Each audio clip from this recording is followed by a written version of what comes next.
Hello, everyone, and welcome to this week's edition of the Irish Abroad Show. It's myself, Paul Tierney, and I'm joined by Gary Spain, who's filling in for Jer this week as mine and Jer's schedule is clashing too much. Gary, how are we this evening? All good, Paul. Keeping well. Yeah. Good stuff, good stuff. First of all, before we go into anything abroad, congratulations to Shamrock Rovers on guaranteeing European football this season. Gary, what an achievement. Oh, it's an incredible achievement. I'm absolutely delighted for them.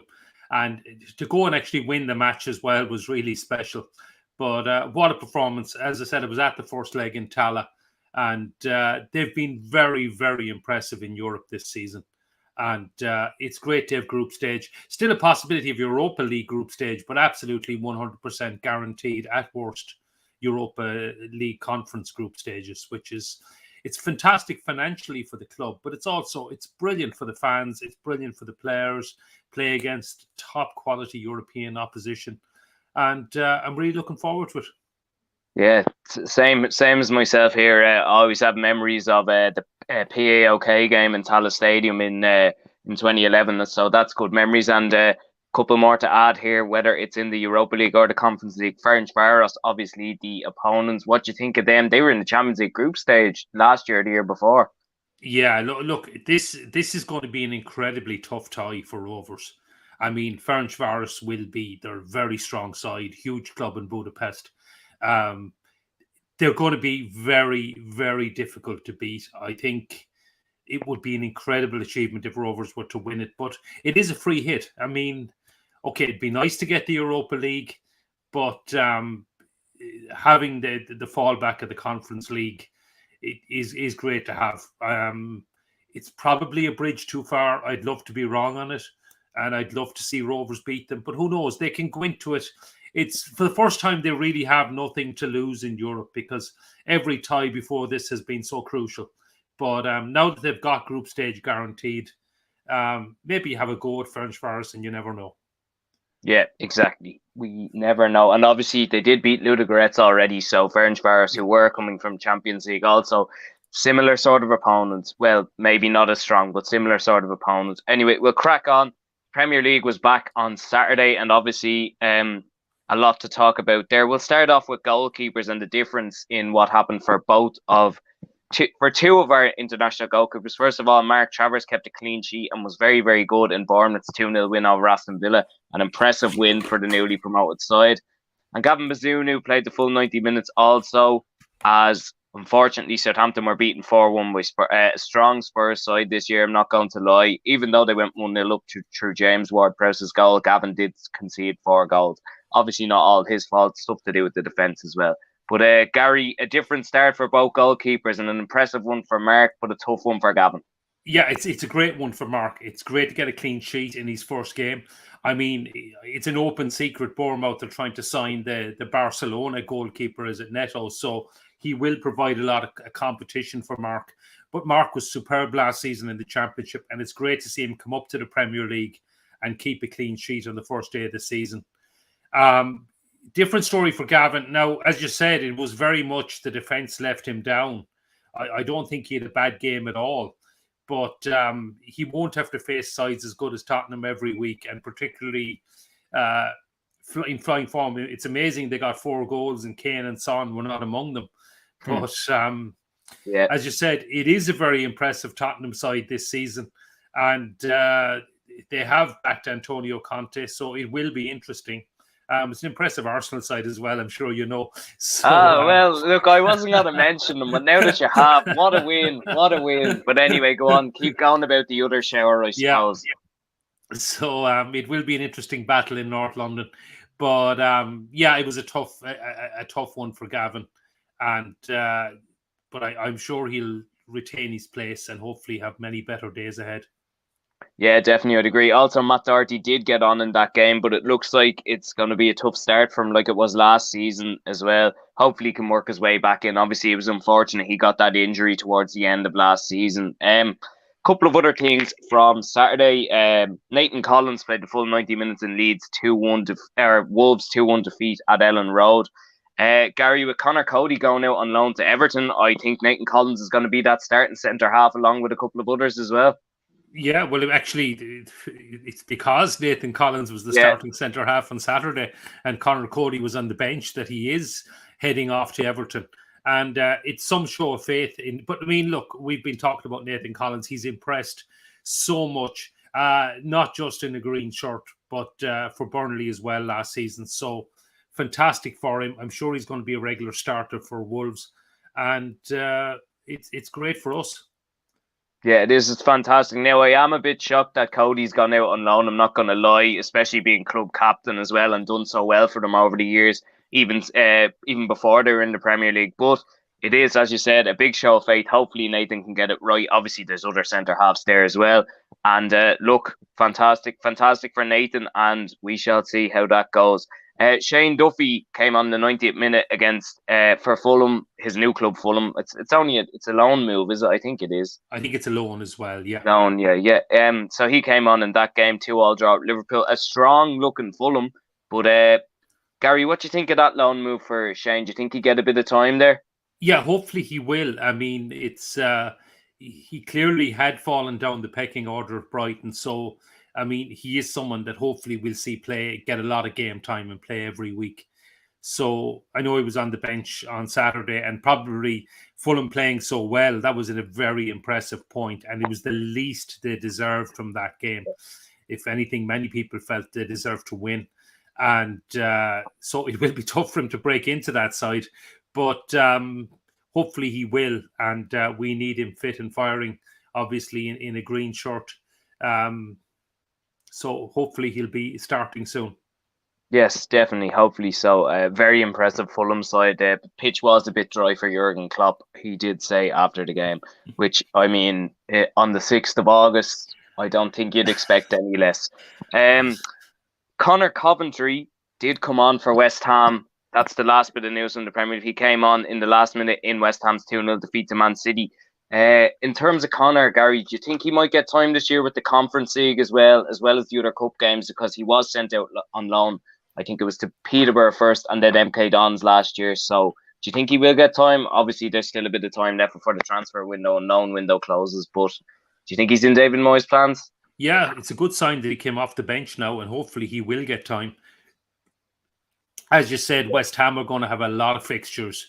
They're in the playoff round for the conference, so hopefully they will reach the group stages.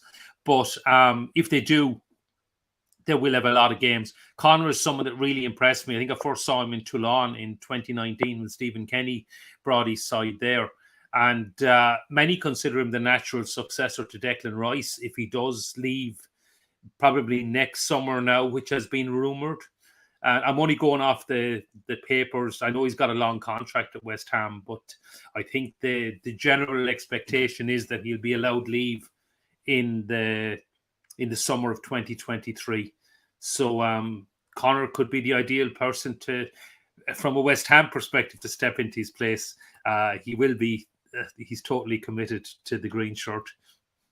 Yes, definitely. Fantastic to hear on that. That's it for the Premier League. Anyway, we can run on to the Championship now. And what I'll do with this is I'll just rally through a couple. We'll have a conversation about what we just spoke about. Then we'll finish it off. So start off on Friday evening. Scott Hogan grabbed the goal in Birmingham's 2-1 win over Huddersfield. Huddersfield, who nearly got up to the Premier League last season, are being tipped to struggle this year after their manager, I can't remember their manager's name, he left before the start of the season anyway. Good win for Birmingham City, who've struggled in recent years. New Blackburn Rovers signing Sammy Szmodics made his debut and got a goal in Blackburn's 3-0 win down at Michael Obafemi and Ryan Manning's Swansea. Big win there for Blackburn. They've won both their games so far as well. They were unlucky not to reach the playoffs last year. Jon Dahl Tomasson's managing them now as well, so he'd be looking to get them promoted as well, back to where a lot of their fans would feel they belong. Will Smallbone played 84 minutes in Stoke's 2-0 win at Blackpool. It's his home debut there. Good win for Stoke also. John Egan, Kieran Clark and Dan McNamara all played in Sheffield United's 2-0 win over Millwall. Dan McNamara obviously playing for the away side there. And a clean sheet for the two boys in centre-half, which is good to see. We're going back to 2010-11 season here. Shane Long getting a goal for Reading from the penalty spot. Callum O'Dowda also scoring for Cardiff. in Reading's 2-1 win over Cardiff at the Majeski Stadium. Jeff Hendrick playing for Reading also. Gary, Shane Long back in a Reading shirt. What's your thoughts?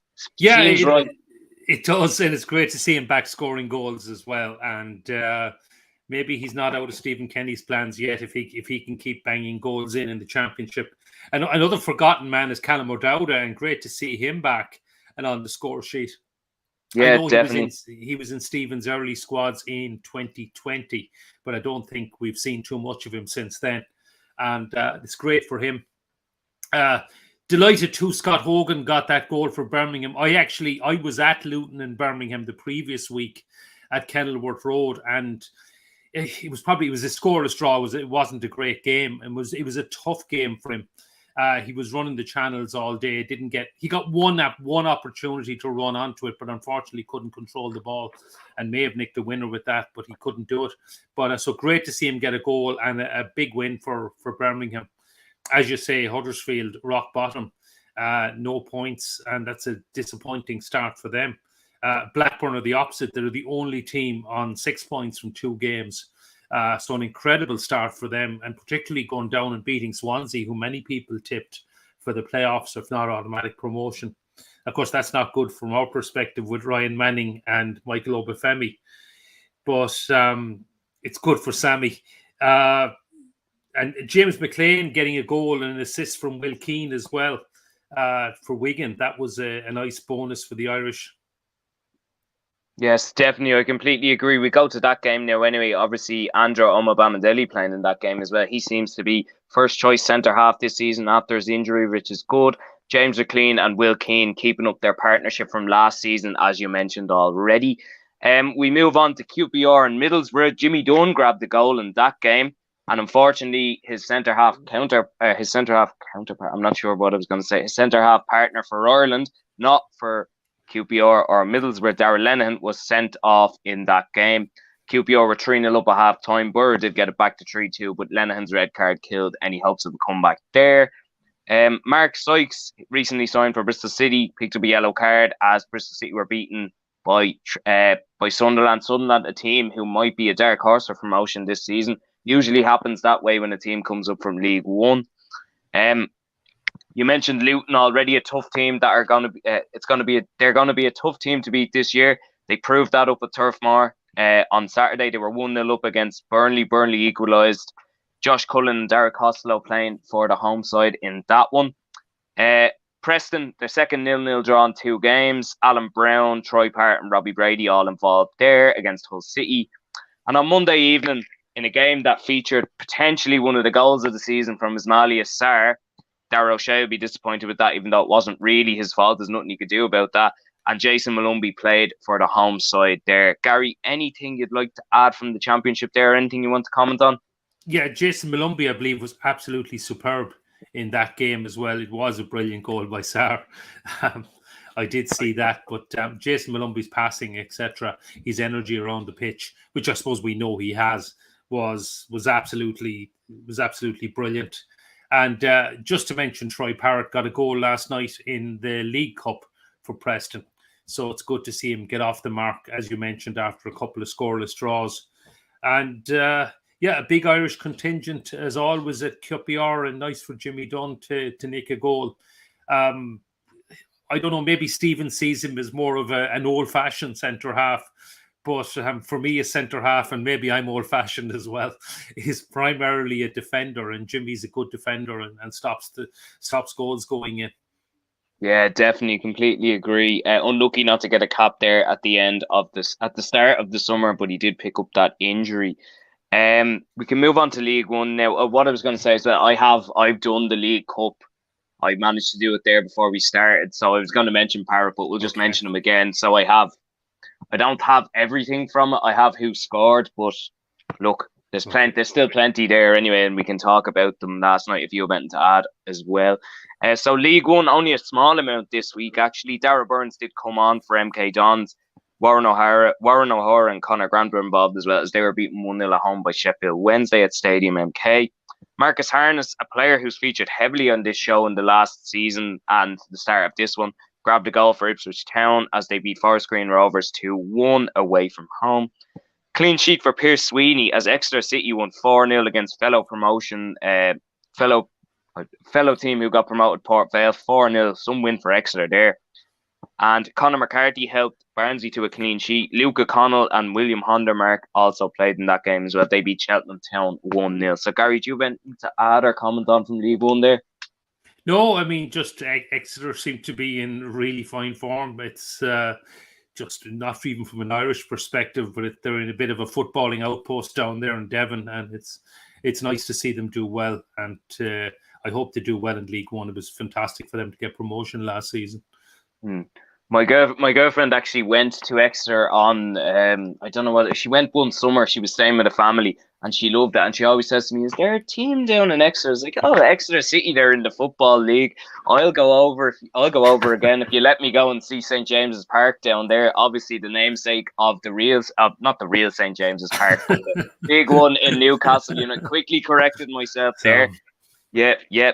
Anyway, that's it from League One. I've nothing from League Two this week. But we do have a fair bit from Scotland, so I will rally through that.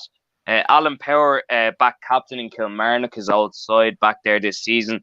He captained them, played 83 minutes as they were unfortunately beaten 2-0 at Ibrox by Rangers, a team who got through to the next round of Champions League qualifying last night against USG. Graham Carey unfortunately scored an own goal for St Johnstone. Now, they lost 2-1 to Motherwell. I'm pretty sure they won 2-1. But I'll have to check that. He did get, I think it was an OG in the 91st minute. He got Graham Carey, unfortunately, there. But then they went up the other end and got the winner. I'm not sure on that one, though. Ross Tierney and Robert Mann also involved for Motherwell in that one. Johnny Hayes, Liam Scales, Charles Dunn and Joe Shaughnessy played in Aberdeen's 4-1 win over St Mirren. The first two playing for the home side, second two playing for the away side. Jake Doyle-Hayes helped Hibs to a point in the Edinburgh Derby. He played 79 minutes as Hibs dramatically stole a point from the first Edinburgh Derby of the season in a 1-1 draw with local rivals Hearts. And Jamie McGrath, two bits of information to mention here. He made his home debut for Dundee United in their fantastic 1-0 win over AZ Alkmaar in, I think it was it's either the Europa League or the Conference League. I think it's the Conference League. They're in the Dundee United are in the Conference. Yeah, they're in the Conference. Yeah, and we just have in the comments here, Kevin Tracy, St Johnstone 1-2-1 against Motherwell. Yeah. So I just checked that you were right. I was just going to say it. Because I saw it come up on Saturday on Gillette, and I was like, that's really confusing the way they've done that. I don't know why, but then I was like, oh, St Johnstone won, right? Fair enough. Yeah. Thanks very much, Kevin, and thanks, Gary, for that. And he also made his home league debut. He started on Sunday. Unfortunately, Dundee United having a bit of a hangover from a fantastic win in the Conference League on Thursday night, losing 1-0 at home at Tannadice to Livingston. Gary, anything to add from Scotland there, or anything to comment? No, it's just nice to see so many of our players playing there and doing so well. And Jamie McGrath in particular, I think it really didn't work out for him on the transfer south of the border, and hopefully he's going to flourish again in Scotland. And as you said, Dundee United are in Europe and a fantastic win over AZ Alkmaar, and hopefully it will be very tough for them to go into Holland even with the 1-0 lead, but hopefully they can prolong their interest in Europe, and Jamie will get some European experience. Yeah, I agree with you there. God knows Scotland outside of Celtic and Rangers really needs someone to kind of push through there, considering we're minnows, but we beat one of their better sides. But we won't go into that. That's history.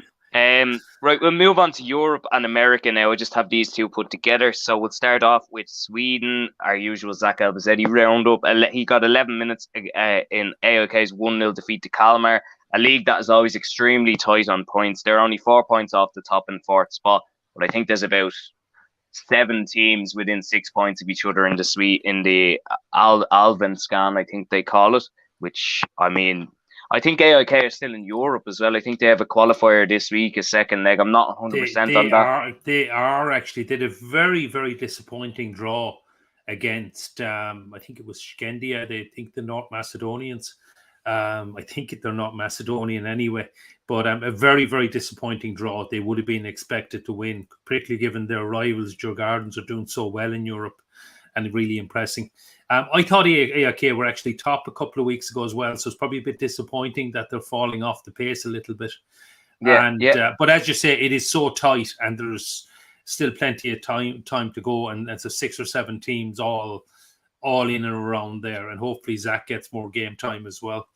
Yeah, definitely. Also to mention, champions Malmo are 6th, so I mean it's just an extreme. I think Hacken are top, so I mean I don't think anyone would have tipped them to be top from the start of the season, but still not a long way to go, but still a fair few months and a lot of action left there, and obviously Europe will take effect. I would say, actually, even though we've had some great results against Swedish sides in Europe over the last probably 10, 15 years, I'm thinking Derry, Gothenburg, Pats, Elfsborg, Cork, Djurgardens, etc. Some fantastic results, and apologies if I've forgotten any, but we've had the Swedish league for me is kind of the model I would hope to, because we are still well behind them now. They're much better funded.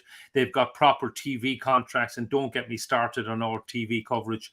They've got proper TV contracts, very good sponsorship levels. They got things like banks, etc., big banks, big pharmaceutical companies involved in sponsoring and promoting football. And it's that kind of model, and that really is where we should be looking at for our league, because it's grand looking across the water at the Premier League or the Bundesliga or La Liga, but they're just on a different level, and they're in massive population bases.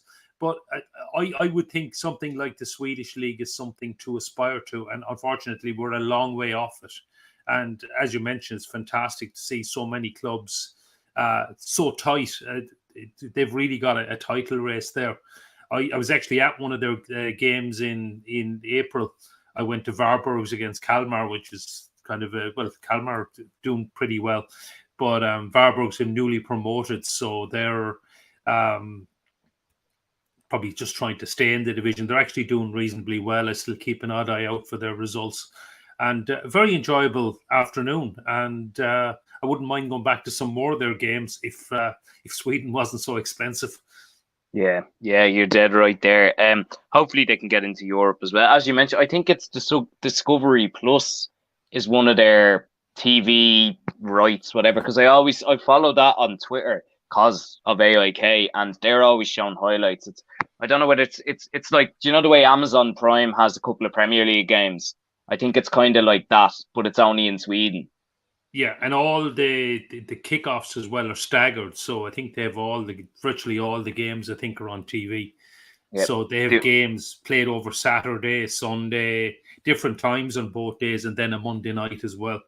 It's probably something, I know I love Friday nights myself. I think it's a great night for our league, but it would be nice to be able to watch some of the other games when I'm always at a game on a Friday night here. Yep, completely agree. What was I going to mention as well? I was going to say something there. I can't remember. It'll come back to me. We'll run through the MLS. God, the MLS. What a commodity.